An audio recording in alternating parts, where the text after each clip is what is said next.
तो hello friends, स्वागत है आपका मेरे YouTube channel CAD CAM expert में। तो आज की वीडियो में हम सीखेंगे कि किस तरह से हम मास्टर कैम में रेस्ट मिल कमांड का यूज़ करते हैं। तो यहाँ पे मैंने एक प्रोडक्ट लिया हुआ जिसके ऊपर मैंने एरिया मिल कमांड का यूज़ किया हुआ पहले से ही। तो एरिया मिल कमांड का यूज़ मैंने क्यों किया है वो मैं अभी आपको बताता हूँ।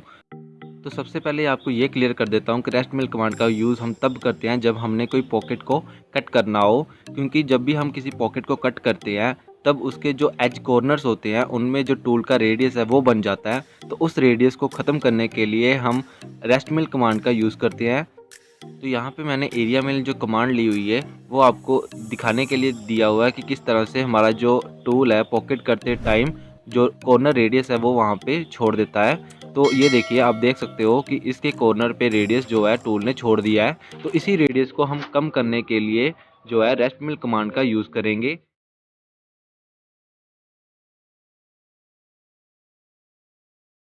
तो चलिए, इस कॉर्नर रेडियस को कम करने के लिए मैं यहाँ पे टूल पाथ में चले जाऊँगा और टूल पाथ में यहाँ पे मैं 2D हाई स्पीड पे क्लिक कर लूँगा। क्लिक करने के बाद आपने यहाँ पे चेन सिलेक्शन कर लेनी है और कंटूर 1 सेलेक्ट कर लेना है। तो कंटूर 1 यहाँ पे ये जो पॉकेट है उसका जो कंटूर है वो यहाँ पे सिलेक्ट होगा। तो मैंने सिलेक्ट कर लिया है। सिलेक्ट करने के बाद आपने सीधा यहाँ पे टिक के बटन पे क्लिक कर देना है। जैसे आप टिक के बटन पे क्लिक करोगे आपने यहाँ पे टूल टाइप में रेस्ट मिल कमांड सेलेक्ट कर लेनी है। तो यहाँ पे नीचे आप देख ही रहे होंगे कि ये सिर्फ कॉर्नर्स पे ही काम करता है। तो यहाँ पे आपको राइट साइड पे चेन ज्योमेट्री में 1 जो सिलेक्ट दिख रहा है ये वही चेन है जो हमने सेलेक्ट की थी कंटूर 1। तो इसके बाद आपने सीधे नेक्स्ट स्टेप में आ जाना जो कि है टूल का। तो टूल में आपने यहाँ पे राइट क्लिक कर लेना है और यहाँ पे क्रिएट न्यू टूल के बटन पे क्लिक कर लेना है। तो जैसे आप क्लिक करोगे आपके सामने काफ़ी सारे टूल आ जाएंगे। तो यहाँ पे मैं एंड मिल टूल सेलेक्ट करने वाला हूँ। तो जैसे ही आप टूल को सिलेक्ट करोगे आपने यहाँ पे टूल के जो पैरामीटर्स है वो यहाँ पे फिल कर लेने हैं। तो यहाँ पे मैं जो डायमीटर है इसका यहाँ पे 1 mm रखने वाला हूँ। पहले जो मैंने ऑपरेशन लिया था यहाँ पे एरिया मिल का उसमें मैंने जो डायमीटर रखा था वो मैंने 2.5 mm का रखा था। तो उससे मैंने कम ही डायमीटर यहाँ पे रखना है। तो रखने के बाद आपने यहाँ पे नेक्स्ट ऑप्शन में आ जाना है जो कि है होल्डर्स का। तो होल्डर्स में आपने ओपन लाइब्रेरी पे क्लिक कर लेना है और यहाँ पे आपको काफ़ी सारे होल्डर्स मिल जाएंगे। तो आपने यहाँ पे कोई भी एक होल्डर सेलेक्ट करने के बाद यहाँ पे टिक के बटन पे क्लिक कर लेना है और आपका जो होल्डर है वहाँ पे ऐड हो जाएगा। उसके बाद आपने नेक्स्ट स्टेप में आ जाना है जो कि है कट पैरामीटर्स का। तो कट पैरामीटर्स में आपने यहाँ पे कुछ भी छेड़ना नहीं होता। तो यहाँ पे आपको एक और ऑप्शन दिख रही होगी जो कि है stock to leave on walls और stock to leave on floor. तो अगर आपके जो प्रोडक्ट में फिनिशिंग होनी है तो आपको कुछ स्टॉक वहाँ पे छोड़ना पड़ेगा ताकि आप बाद में उस पर फिनिशिंग कर सको। तो जितनी भी आपने फिनिशिंग करनी है तो उस हिसाब से आपको वहाँ पे उतना स्टॉक वहाँ पे छोड़ना पड़ेगा। तो अभी के लिए मैंने यहाँ पे कोई भी फिनिशिंग नहीं करनी। तो यहाँ पे मैं जो वैल्यूज़ है वो यहाँ पे 0 0 ही रहने दूंगा। तो इसके बाद आपने यहाँ पे नेक्स्ट स्टेप में आ जाना है जो कि है रेस्ट मटेरियल का। तो यहाँ पे आपने ये जो adjust remaining stock to ignore and cups वाली ऑप्शन है यहाँ पे ऑन रहने देनी है। बाकी यहाँ पे आपने कुछ भी यहाँ पे छेड़ना नहीं है। और ये जो ऊपर आपको ऑल ग्रुप्स दिख रहे हैं तो यहाँ पे आपने ऑल ग्रुप्स ही रहने देना है। बाकी आपने यहाँ पे कुछ भी छेड़ना नहीं है। तो इसके बाद आपने यहाँ पे नेक्स्ट स्टेप में आ जाना है जो कि है डेप्थ ऑफ कट का। तो चलिए मैं डेप्थ ऑफ कट पे क्लिक कर लेता हूँ।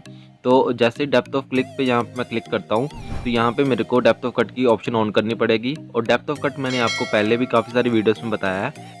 तो डेप्थ ऑफ कट क्या होता है कि कितने हमारा टूल कटिंग करने के बाद कितने डेप्थ की तरफ मूव करे।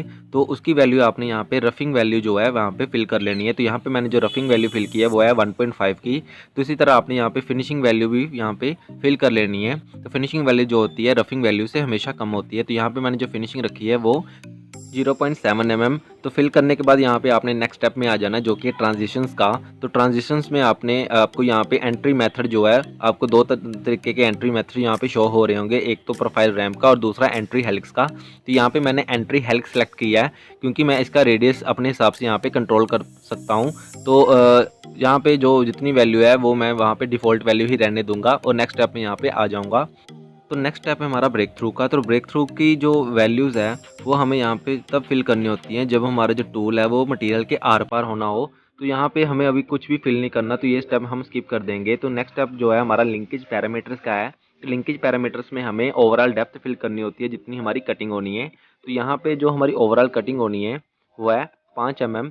तो यही जो वैल्यू है वो मैं यहाँ पे फिल कर लूँगा। तो चलिए मैं वैल्यू फिल कर लेता हूँ। तो डेप्थ की वैल्यू जो है मुझे माइनस में फिल करनी होती है। तो यहाँ पे जो वैल्यू मैं फिल करूँगा वो है -5 mm। तो मैं वैल्यू फिल करने के बाद यहाँ पे सीधा टिक के बटन पे क्लिक कर दूंगा। तो जैसे ही आप क्लिक करोगे आपका जो टूल पाथ है वो यहाँ पे जनरेट हो जाएगा। तो ये देखिए आपका जो टूल पाथ है वो यहाँ पे जनरेट हो चुका है। तो यहाँ पे मैं आपको दिखा देता हूँ ऑन ऑफ करके कि कौन सा हमारा टूल पाथ जो है वो जनरेट हुआ है। तो इसके बाद आपने सीधा यहाँ पे टूल पाथ ग्रुप 1 पे क्लिक कर लेना है और यहाँ पे दोनों जो ग्रुप्स है हमारा एरिया मिल का और रेस्ट मिल का वो दोनों ऑन कर लेने हैं। तो दोनों टूल पाथ सेलेक्ट करने के बाद आपने सीधा यहाँ पे वेरीफाई सिलेक्टेड ऑपरेशंस वाले बटन पे क्लिक कर देना है। तो जैसे ही आप यहाँ पे क्लिक करोगे आपके सामने कुछ इस तरह से डायलॉग बॉक्स आ जाएगा। तो यहाँ पे आपने सीधे प्ले वाले बटन पे क्लिक कर लेना और आपका जो टूल पाथ है वो कटिंग करना शुरू कर देगा। तो सबसे पहले हमारा जो एरिया मिल वाला टूल पाथ है वो यहाँ पे रन होगा, उसके बाद ही हमारा रेस्ट मिल वाला टूल पाथ रन होगा।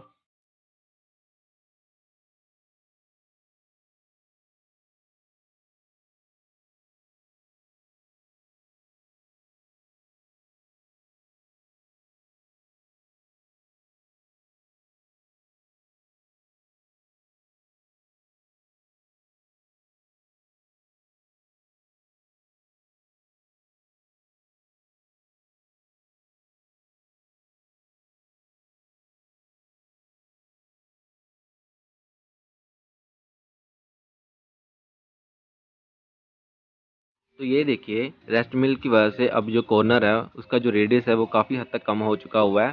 तो यहाँ पे बाद में आप फिनिशिंग जो प्रोसेस है वो अप्लाई करके इसके जो कॉर्नर्स है और अच्छे से शार्प कर सकते हो। तो इसके बाद सीधा ही आपने यहाँ पे टिक के बटन पे क्लिक करके कमांड से बाहर आ जाना है। तो यहाँ पे आपने अब अपना जो प्रोग्राम है वो एक्सट्रैक्ट करना है। तो प्रोग्राम एक्सट्रैक्ट करने के लिए आपने यहाँ पे G1 के बटन पे क्लिक कर लेना है जो कि है पोस्ट सिलेक्टेड ऑपरेशंस का।